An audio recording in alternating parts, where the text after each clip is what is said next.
نوید بھائی نے مجھے حکم دیا تھا کہ فضائل مدینہ اس پہ گفتگو کی جائے. ہمارے وسیم بھائی عید کے تیسرے دن عمرے کے لیے جا رہے ہیں، تو وسیم بھائی کے نمائندے بیٹھے ہوئے ہیں. انشاءاللہ جو حکم ہے اس کے مطابق گفتگو کرنے کی سعادت حاصل کروں گا. سیدی حسن رضا خان برادر اعلیٰ حضرت کے بھائی ہیں سیدی حسن رضا خان. آپ لکھتے ہیں کہ عجب رنگ پر ہے بہار مدینہ، کہ سب جنتیں ہیں نثار مدینہ.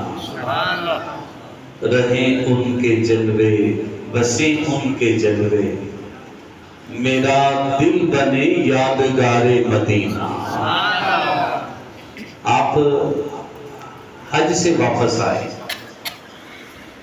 تو لوگوں نے پوچھا حسن رضا آپ گئے تھے مدینے تو پھر کیا دیکھا؟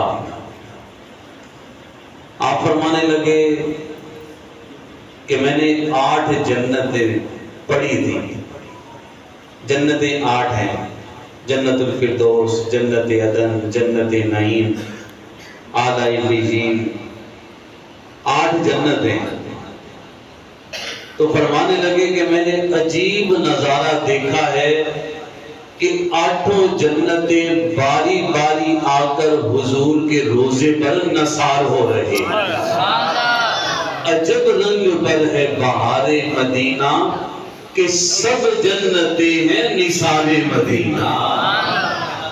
اور پھر آپ کہتے ہیں میری خاک برباد نہ یا رب جائے، پسے مرگ کر دے غبار مدینہ. اللہ جب میں مروں تو میری قبر پر مدینے کی ہوا آئے اور میری قبر کی مٹی کو اٹھا کے لے جائے. پسے مرگ کر دے تو خار غبار مدینہ. اور تمہیں اندلیب و مبارک تمہیں اندلیب و تمہیں گل، ہمیں گل سے بہتر ہے خار مدینہ. لوگ پھولوں کو پسند کرتے ہیں، اس کی خوشبو کو پسند کرتے ہیں، تمہیں مبارک ہو. اور ہماری محبت مدینے سے یہ ہے کہ ہمیں تو وہاں کے کانٹے بھی پیارے لگتے ہیں. تو مدینہ یہ محبتوں کا مرکز ہے. اور کس طرح لوگ مدینے پہنچتے تھے، کتنی محبتوں سے پہنچتے تھے. صحابہ میں سے سب سے زیادہ زندگی پائی ہے حضرت سلمان فارسی رضی اللہ تعالی عنہ نے. 350 سال آپ نے زندگی پائی ہے. کتنی زندگی پر؟ 350 سال. آپ اپنے علاقے پارس میں جب تھے تو ماں سے کہنے لگے کہ ماں مجھے یہ بتا کہ آسمان بنانے والا کون ہے، زمین بنانے والا کون ہے، چاند سورج ستارے بنانے والا کون ہے. ماں کہنے لگی جا کسی علم والے کے پاس جا، اس سے جا کر سیکھ کہ زمین و آسمان بنانے والا کون ہے. حضرت سلمان فارسی رضی اللہ تعالیٰ عنہ ایک راہب کے پاس چلے گئے.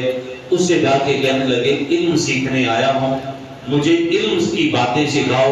راہب کہنے لگا تمہیں خدمت میری کرنی پڑے گی، پہلے تم میری خدمت کرو، میں پھر تمہیں علم کی باتیں سکھاؤں گا. آپ دن رات اس کی خدمت کرتے رہے یہاں تک کہ خدمت کرتے کرتے کرتے 100 سال گزر گیا. علم کی تلاش میں. آج تو ہمارے قبلہ قاری صاحب بلاتے رہتے ہیں، آوازیں دیتے رہتے ہیں، اور آج وہ مسجد میں اعلانات ہوتے رہتے ہیں آؤ سیکھ لو. پہلے وقتوں میں یہ سیکھنے کا معاملہ مشکل ہوتا تھا.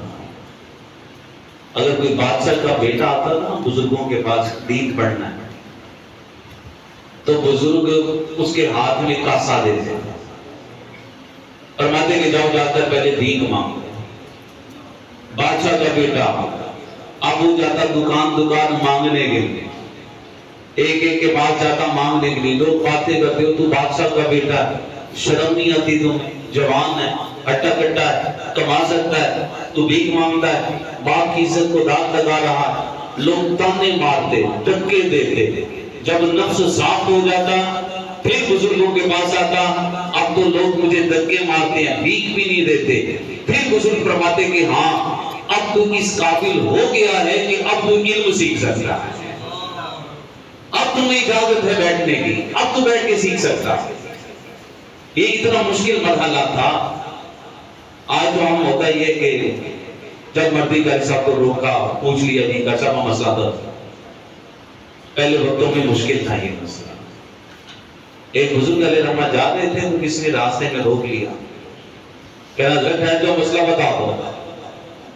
بزرگوں نے فرمایا کہ اسے لٹاؤ، اسے مارو، اسے 30 کوڑے مارو۔ 30 کوڑے لگے اسے، اور پھر بزرگ کہنے لگے چل اب پوچھ، 30 مسائل پوچھ، میں تمہیں 30 سوالوں کا جواب دوں گا۔ اور جسے کوڑے لگے وہ کہنے لگا کہ کاش بزرگ مجھے 100 کوڑے لگا دیتے، 100 مسئلے بتا دیتے، 100 مسئلوں کا جواب مل جاتا۔ اب تو معاملہ ہی آسان ہے، آؤ مسجد میں فجر میں بھی درس ہوگا، عصر میں بھی درس ہوگا۔ لوگوں کو مطلب بھاگنے کی بڑی ہوتی ہے، فجر کے بعد درس شروع ہوتا ہے، لوگ بھاگ جاتے ہیں کیونکہ قدر نہیں رہی اب اس کی۔ پہلے وقتوں میں اس کی قدر تھی۔ سلمان فارسی رضی اللہ تعالیٰ عنہ 100 سال تک گرجے میں رہے، راہب کی خدمت کرتے رہے۔ اس کا جب آخری وقت آیا اس نے کہا فلان علاقے میں چلے جاؤ، وہاں ایک میرا عزیز رہتا ہے، وہ سابقہ کتابوں کو جاننے والا ہے، تمہیں علم کی باتیں سکھائے گا۔ آپ اس کے پاس چلے گئے، 100 سال آپ اس کی خدمت کرتے رہے، اس کی گرجے کی صفائی کرتے رہے، اس سے علم کی باتیں سیکھتے رہے۔ جب اس کا آخری وقت آیا اس نے کہا تم اب ایسا کرو فلان علاقے میں چلے جاؤ، وہاں میرا ایک دوست رہتا ہے، وہ بھی علم جاننے والا ہے، اب جا کر اس کی خدمت کرو۔ 200 سال گزر چکے ہوئے تھے، آپ تیسرے گرجے میں پہنچے، تیسرے راہب کے پاس جب پہنچے، اب اس کی خدمت بھی آپ 100 سال کرتے رہے، 100 سال تک اس کی خدمت کی ہے۔ اب 300 سال کا عرصہ گزر گیا تھا، جب اس کا آخری وقت آیا آپ رونے لگے، کہنے لگے میں جاؤں گا کہاں؟ اب میں جس علم کی تلاش میں مجھے ملے گا کہاں؟ اب تم تو جا دنیا سے رخصت ہو رہے ہو تو مجھے کوئی علم کی بات بتا جاؤ۔ تو تیسرا راہب یہ کہنے لگا کہ اے سلمان، نبی آخر الزماں کی مکہ پاک میں ولادت ہو چکی ہے، اب وہ نبی ہجرت کر کے مدینے آنے والا ہے، اور ایسا کرو کہ تم میری خدمت چھوڑ دو اور اب تم جاؤ مدینہ المنورہ میں، اور وہاں جا کر اس نبی کی زیارت کرو، اس نبی کا کلمہ پڑھو، ان کے دامن سے وابستہ ہو جاؤ۔ سلمان فارسی رضی اللہ تعالیٰ عنہ آپ کہنے لگے کہ اس نبی کی مجھے کوئی نشانیاں بتا دو۔ تیسرا راہب کہنے لگا کہ میں نے سابقہ کتابوں کے اندر اس آخری نبی کی 3 نشانیاں پڑھی ہیں۔ پہلی نشانی تو یہ پڑھی ہے کہ وہ نبی جو ہوں گے آخری نبی وہ تحفہ قبول کریں گے، یہ پہلی نشانی ہے کہ تحفہ وہ قبول کر لیں گے۔ تو دوسری نشانی یہ ہے کہ وہ نبی صدقہ قبول نہیں کریں گے، اور تیسری نشانی یہ ہے کہ ان کے کندھوں کے درمیان مہر نبوت موجود ہو۔ یہ 3 نشانیاں جس میں پائی جائیں وہ اللہ کا نبی ہوگا۔ اب تم چلے جاؤ مدینے۔ حضرت سلمان فارسی رضی اللہ تعالیٰ عنہ اپنے علاقے سے باہر نکلتے ہیں، راستے میں کھڑے ہو جاتے ہیں اور جو بھی قافلہ گزرتا ہے کسی کا دامن نکالتے ہیں کہ تم میں سے کوئی ہے قافلہ ایسا مدینے جانے والا جو مجھے بھی اپنے ساتھ مدینے لے جائے کہ بن کے جوگن مدینے تو جاواں گی میں، جو جو بیتی نبی نو سناواں گی میں، جو جو بیتی نبی نو سناواں گی میں، اگر جانا مدینے میں ہوا ہم غم کے ماروں کا مکینے گنبد خضرا کو حال دل سنائیں گے، مکینے گنبد خضرا کو حال دل سنائیں گے۔ آپ جو بھی قافلہ گزرتا آپ پوچھ دے، ایک قافلہ گزر رہا تھا کہنے لگا ہم مدینے تو جا رہے ہیں لیکن شرط یہ ہے ہماری غلامی اختیار کرو، ہماری غلامی میں آ جاؤ، اور پھر غلامی اختیار کرنی پڑے گی، چاہے تمہیں رکھے چاہے تمہیں بیچ دے، یہ اگر منظور ہے تو پھر ہمارے ساتھ تم چل سکتے ہو۔ سلمان فارسی کہنے لگے مجھے اپنا غلام بنا لو، چاہے مجھے پاس رکھ لینا، چاہے مجھے مدینے جا کے بیچ دینا۔ ان قافلے والوں نے سلمان فارسی رضی اللہ تعالیٰ کو اپنے ساتھ لے لیا، کہا کہ اب خدمت کرنی ہے، دن رات خدمت کرتے رہے۔ اور وہ قافلے والے جب مدینہ پاک میں پہنچے ایک یہودی کے آگے آ کے بیچ دیا۔ آپ فرماتے کہ مدینے پہنچ چکا تھا اور دن رات اب حضور کا میں انتظار کرتا تھا کہ لمحہ لمحہ شمار کرتے ہیں، آپ کا انتظار کرتے ہیں، آپ کا انتظار کرتے ہیں۔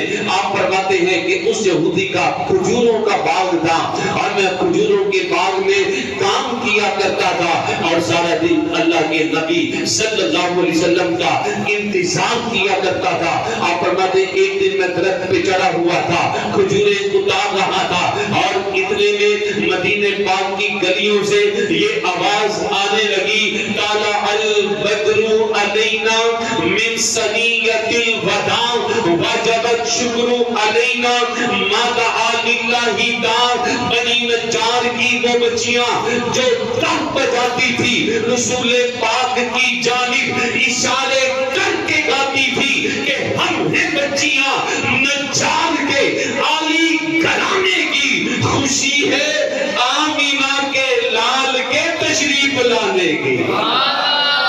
سب تین مرتبہ باز بلند بولے، خوشی ہے آمینہ کے لال کے، سب بولو ذرا، تشریف لانے کی، بولے خوشی ہے آمینہ کے لال کے تشریف لانے کی، خوشی ہے آمینہ کے لال کے تشریف لانے کی۔ آپ فرماتے ہیں میں فوراً اترا درخت سے جا کے میں نے چھلانگ اتاری اور حضور کا جب میں نے چہرہ دیکھا تو چاند سے بھی زیادہ خوبصورت ہے۔ مکھ چند بدر شاہ، بولے ذرا، مکھ چند بدر شاہ، شانی ہے فتح چمک دینار نورانی ہے، کالی زلف کے اک مستانی ہے، مخمور کیاں ہی نمک بدیاں، اور اے صورتنوں میں جانا تھا، بولو جانا تھا کہ جانے جہانا تھا، سچ آقا تے رب دی میں شانا تھا، جس شان تو شانہ سب بدیاں۔ آپ فرماتے اپنی دادا